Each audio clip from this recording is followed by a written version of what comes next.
This episode is brought to you by LifeLock. The holidays mean more travel, more shopping, more time online, and more personal info in places that could expose you to identity theft. That's why LifeLock monitors millions of data points every second. If your identity is stolen, their US-based restoration specialist will fix it, guaranteed or your money back. Get more holiday fun and less holiday worry with LifeLock. Save up to 40% your first year. Visit LifeLock.com/podcast. Terms apply.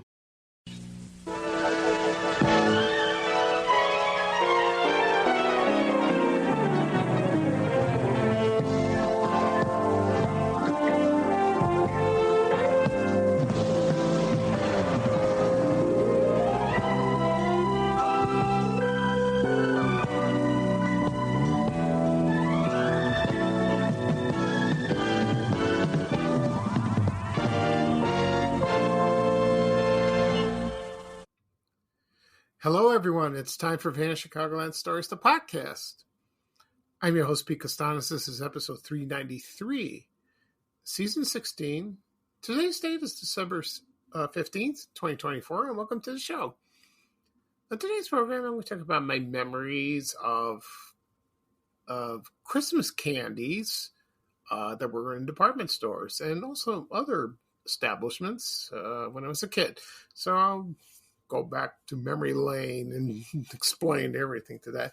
Also, I'll talk about a favorite toy that I had for Christmas. It's something I haven't forgotten, and it was called Toss Across, and it was made for Ideal Toys. And I've had this in the 70s, and I will explain my memories of that too. So this will be fun. Anyway, so right now the program will go into a commercial break. And this program is brought to you by McDonald's gift certificates. And this is from the 1970s, folks, not cards, certificates. So here's a commercial from 1977, 78, around there, maybe earlier. I don't know. So sit back and relax, and I'll be right back with the show, folks. Thank you. There's lots of folks you shouldn't forget. When giving McDonald's gift certificates, The paper boy who delivers through thick and thin. the lady who teaches your son violin, The barber who cuts your hair just right. the sitter who sat for you Saturday night. Say Merry Christmas with McDonald's gift certificate. Each cost 50 cents. And a book of 10 costs $5. Nobody can do it like McDonald's can. Okay, everyone, I am back. I hope you enjoyed the commercial for McDonald's gift certificates.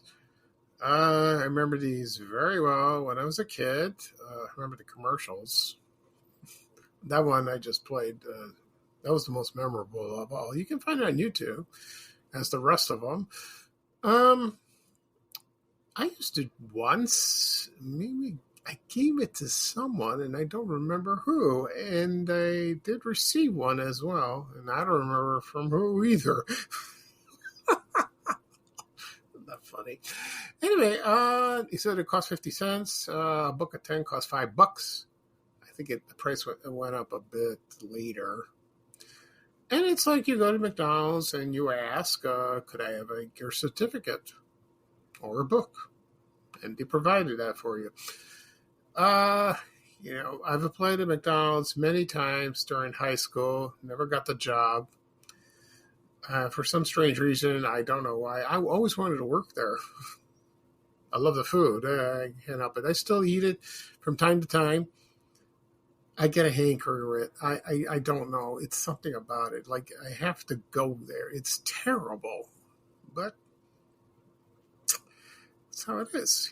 I know a lot of people that go every day. It's not good. No. You got to eat at home. It's healthy. Anyway, right now they don't make certificates anymore. They make cards, gift cards. I think it's called Arch Cards. I think. Yeah.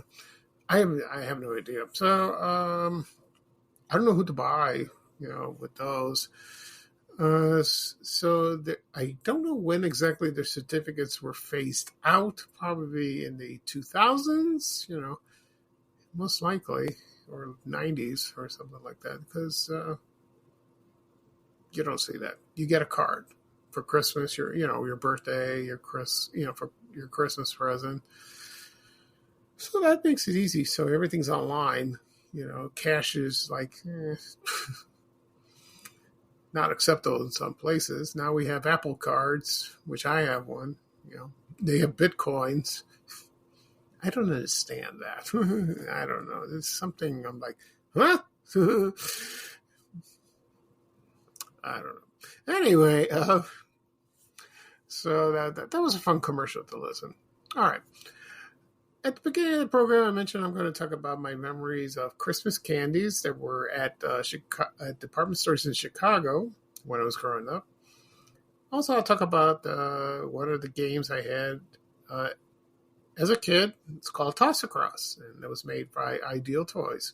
Before I get started, I mention a couple things. One, I spoke to someone on Facebook, and he has the same problem as I do, about my health. And I asked him, how long would I wait to start chemotherapy on me like that? I think that's what I'm going to get. He said, yeah, you got to wait till your incision is healed and your port doesn't hurt anymore. So the past couple of days, my port doesn't really hurt unless you press it really hard. Then it hurts. But when you rub it, it goes away. It's not stinging as, I still have the bandage. I don't want to take it off. Maybe in a few days, a couple more days, I'll take it off. As for the incision, it's starting to heal, but it still hurts a little. When I turned my neck to the right, it hurts. It was hurting. Not anymore. So it's healing. As for the chemotherapy, I don't know when I'm going to start. I have a feeling probably after Christmas. I hope it's kind of achy. So I hope so. What I do remember what the doctor said, my oncologist, that is, once you do like 6 cycles, and then he'll put me on medication called Nubeqa or something like that. I looked it up, and it looks promising. So I hope it works. I hope so. Pray to God, I hope it works like that. Second thing I want to mention, my petition. Someone started that petition a few days ago. Thank you for that. Then I spread the word on Friday. I took a selfie on my phone and posted, I went outside for the first time in many days, just to walk around. And it was a little chilly, but it was sunny. It was nice. And I said, please sign the petition. That time worked. I think this is what happens. I know it sounds vain and kind of narcissistic in a way. If you take a picture of yourself and you ask people what, to do something for you, they'll do it, because they know who I am. They know what I do. And so I asked them, please sign the petition. It doesn't cost anything. You can contribute if you want.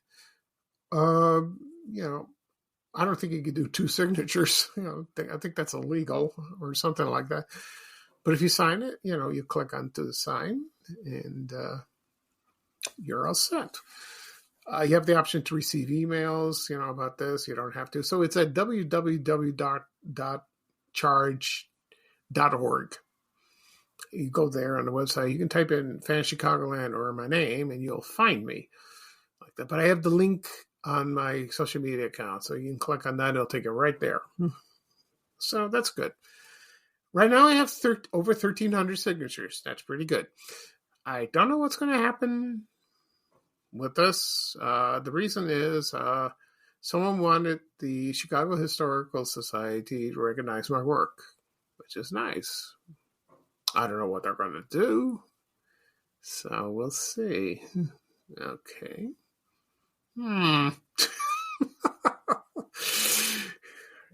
But I'm very grateful for her. I'm very appreciative, and everyone, they make me feel good about that. I'll keep you posted on my health and what else is new. Hopefully get some good news. I need it, especially this time of year. All right, so let's get started. I will talk about my memories of Christmas candies in department stores in Chicagoland area. First, one of the earliest memories I had was my mother took me and my brothers downtown and on State Street. And, there was a lot of stores back then. Now it's like, nothing, sort of. So there was Sears, there was Goldblatt's, there was Marshall Fields, there was Linton's, Charles A. Stevens, Woolworths. That was wonderful. Before that, there was, what's that called? Mandel Brothers, but that was before my time. Weebles bought them. Lots of stores. And also there was Fannie Mae. There was also a couple of candy stores. Demet's, they're still in business in a way, I think. They had like stores like on almost like every corner in the Loop. They not only sold candy, they sold ice cream too. I think they were famous for their turtles. There was another candy store, a couple of them. There was Fannie Farmer. I think that's on the East Coast. But they did open a few in the Chicago area. I know Ford City had one years ago. They had that. I don't really remember. I think it was before I moved there in that area. Also, there was Dutch Mill Candies. A lot of people have forgotten about that place, and I never went there, and they said it was wonderful, and it was in business since early 1910s or something like that. They opened one in the Logan Square neighborhood, I believe. And so they expanded it, and they expanded a couple of them in downtown and all over the suburbs. I don't know what happened to it. I think they were gone by the 80s. So whenever we were going to department stores with my mom, we saw Sears and they had a candy counter. I think it was there. Yeah, I think so. There's a picture on the internet that shows that the Sears store in Oakbrook Center in Oakbrook, Illinois, had a candy counter. When you walk in and you smell they also had peanuts. They sold peanuts, and the whiff of that smell, it's like heaven. And like that. And I think there was one Sears store in 62nd and Western, in the Gage Park neighborhood. They had that too. Okay, so I don't know when they discontinued that. I have no idea. And also, I think Goldblatt's had one. I believe so. Not Charles A. Stevens or Linton's. Those were closed and did that. Marshall Fields. Now, I forgot Carson. Excuse me, Carson Peary Scott. I think Carson Peary Scott did have a candy counter. I think they did. They had somewhere in the store like that. But Marshall Fields, of course, had a candy counter. I think it was called Candy Cane Lane. That was in the 50s and 60s. Then, what came, entered into the picture was Frango Mints. It's still there. I think they made the candy here in Chicago. Then they moved it to Pennsylvania. I remember that big, and that was a huge story in the news, and a lot of people were not very happy. But I believe it returned in Chicago. That's good. That's a plus. Of course, Macy's took over. I know a lot of people want the Marshall Field brand back, and I do too, very much, but I don't see that happening. But people are still fighting for it. God bless them. I hope they win.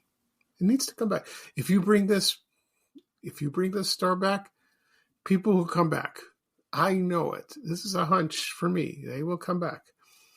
Anyway, so they did. So I remember walking by. I saw the counters on display. They showed the chocolates and all the hard candy and all that. Sometimes it came in a tin.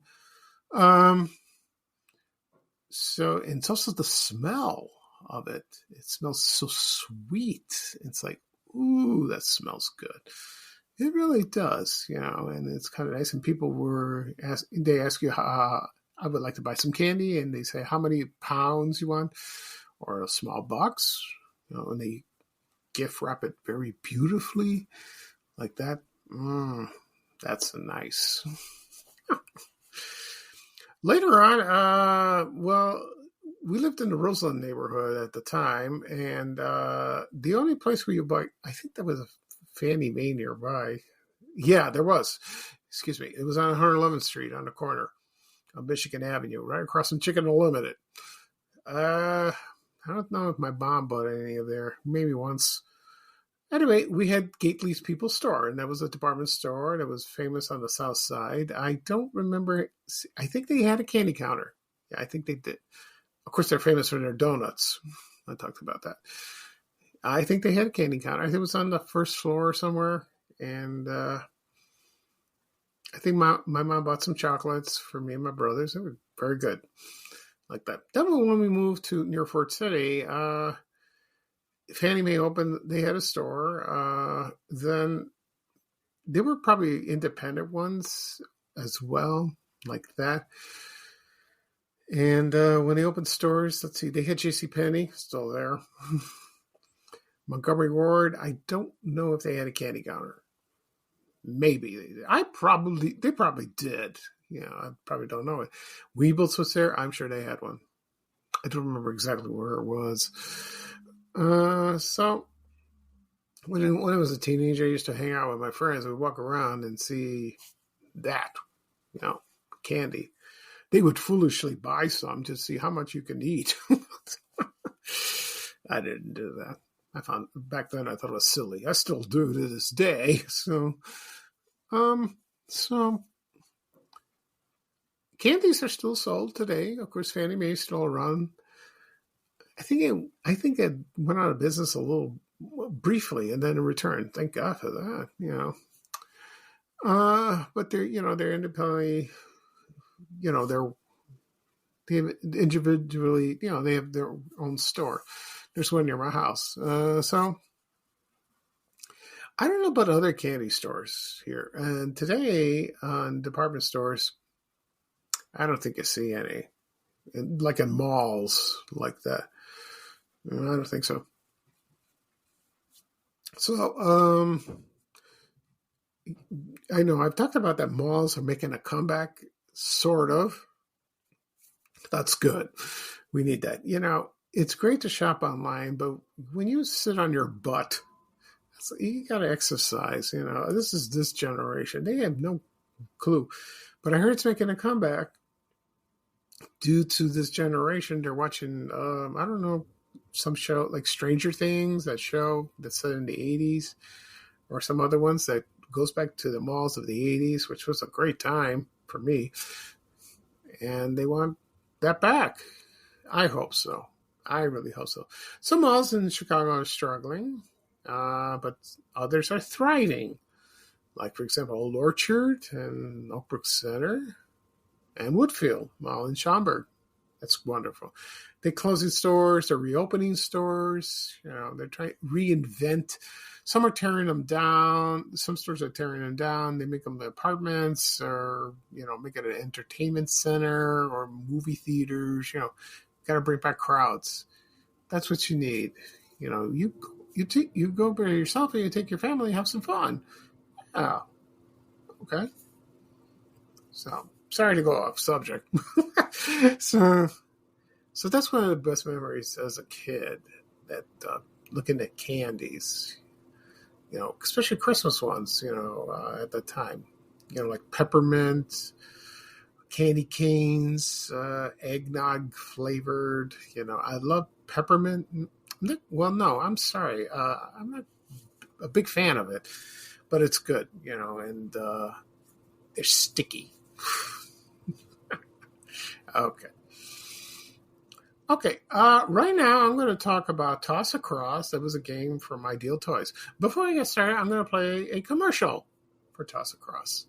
And this is from the early 1970s. It's very famous. I think it's on YouTube. If you go check it out, please do. So right now I'm going to play the commercial. And then when I come back, I'll talk about my memories of playing that game. Okay? So sit back and relax, and I'll be right back, folks. Thank you.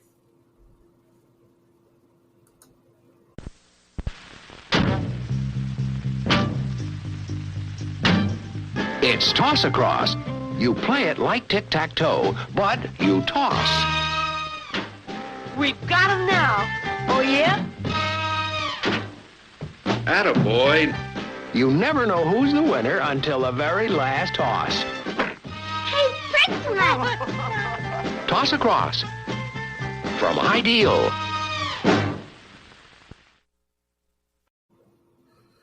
Okay, everyone, I'm back. I hope you enjoyed the commercial for Toss Across. If you watch the commercial on YouTube, they have a dog at the end, and he picks up the beanbag and he drops to the next square, and he wins the game. Animals are sneaky, yeah, but they're fun. They really are. I remember this commercial very well. I used to see it on Channel 9, Channel 32, probably during Bozo's Circus or Ray Rayner. Most likely Bozo's Circus or Garfield Booze. And also in the afternoon when I came home from school, it was on Channel 32. You know, when I watched McGilla Gorilla or Peter Potamus or Speed Racer, you know, or Felix the Cat. So that. Well, so, I watched TV in the afternoon also on Channel 9, which they had the Flintstones and Gilligan's Island. Those were fun times. They really were. Okay, so right now I'm going to talk about the game. Let's see. I got some history of that, and here we go. Let's see. So the game was first introduced in 1969, and it was designed by by a engineering firm called Marvin Glass and Associates, and the three people that created their names were Hank Kramer, Larry Reiner, and Walter Moe. And it's a game. It's like tic-tac-toe, only you don't get a piece of paper and just, you know, draw the lines and start playing with someone. You can't play with yourself. So the object of the game is you get some people and you play tic-tac-toe by lobbing small beanbags at targets to attempt to change the targets. Yeah, but it's not like tic-tac-toe where, you know, you have 9 squares and then you're trying to, you know, get 3 across or, you know, up and down or diagonally. This is a little different. So anyway, you know, you would try to hit the beanbag. Either if it's blank, you could either get an X or an O. If not, then someone could throw it and then change the X to an O. You understand? Yeah. And of course, the first player that gets 3 letters in a row wins the game, of course. Yeah. And that's what's fun about that, you know. And you lob these small beanbags. They're very light, you know. Sometimes they get a little. And I don't know where you stand exactly. You know how far you would play this game. I would assume not very close because that's cheating. So you had 6 beanbags that were included. The board was made out of plastic, so you didn't have to worry about that. Okay, so here's the rules like that. So the X player goes first, and each player starts with 3 beanbags. And they stand, oh, here it is. Then you stand approximately 6 feet from the board, and then you toss the beanbags, and you each take a turn. And then the beanbags are retrieved after all the 6 are thrown. Okay, that makes sense. And whenever someone gets 3 in a row, game is over. And let's see. So you know, sometimes some people argue that tic-tac-toe is based on luck versus skill. Well, I don't know about that. When I used to play tic-tac-toe, it was years ago on a piece of paper with someone. I was lost, pretty much. So, it's like that. Oh, you know what's so funny about this? Sometimes when you hit the square, it doesn't go all the way, and it's stuck in the middle. And it's neutral. So, like that. So, that's how it is. Okay. Now, right now the game is owned by Mattel. It's a little different than that. I had this game when I was growing up. I begged my mom to buy it for me, for Christmas. She did. I knew right away when I unwrapped it, and there it was. And I got excited. My brothers got excited to play this, and we did play, and we played then we got tired of it, like most toys. But it was fun. It really was. We had a lot of fun. And I won a few times, so did my brothers. We were not that competitive. Not really. So that was a fun game. Of course, Ideal Toys went away years ago. And that was that. Excuse me, I had to get some water. All right, so you can still buy the original on eBay, or you buy the new one at Walmart or Amazon, wherever you want. So let's see. So I love this game. Other classic games from Ideal Toys I love: Kerplunk, Tippet, Battling Tops, hands down. Oh, there's one called Crisscross. I like that one. That was fun. Okay. So that's it for this program. I'll do a recap of what I talked about. I talked about my memories of Christmas candies in department stores in Chicago, also individual stores like that. And I talked about the 1969 game, Toss Across from Ideal Toys. Okay.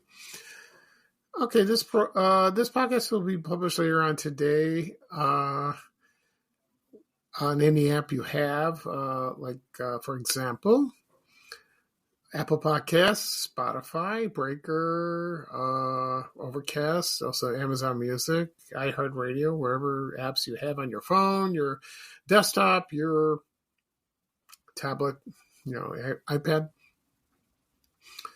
Just tap on the apps. You can tap follow, and you can listen to the latest episode when you receive a notification. You can listen to previous episodes as you'd like. Also be shared on my blog, www.bananachicagoland.blog.